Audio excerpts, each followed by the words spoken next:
Hello, this is Nate Kavicki, and this is my visual thinking project. For my visual thinking project, I wanted to answer the question of, is there such thing as fate? I also wanted to answer the question of to what extent do we control our own destinies? Fate can be seen throughout the three stories of Macbeth by William Shakespeare, 102 Minutes by Jim Dwyer and Kevin Flynn, and To a Mouse by Robert Frost.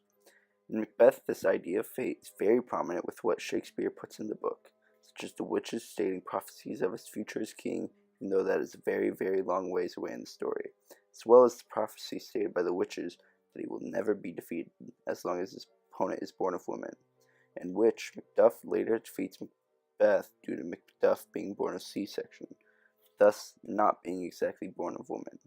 This shows fate is very much a thing in the fictional world, but not exactly proving it in the real world. It also could be said that Macbeth doesn't have too much control over his own destiny due to the supernatural controlling his destiny. 102 Minutes allows this idea of fate to come to the real world. In this story, we find about characters such as Frank DeMartini who stay in the building to save a countless number of lives, thus controlling a lot of people's fates by saving them. It could also be seen from the other side, as people like firefighters are controlling their own destiny and fate, as well as others by running into the building to save people, as most of the people who went in never come out. It could also be said that their fate saved lives in order for them to eventually die. The poem To a Mouse is also a good indicator of showing how fate works, with the mice's fate as being as explained as hated by humans, and that is a very small extent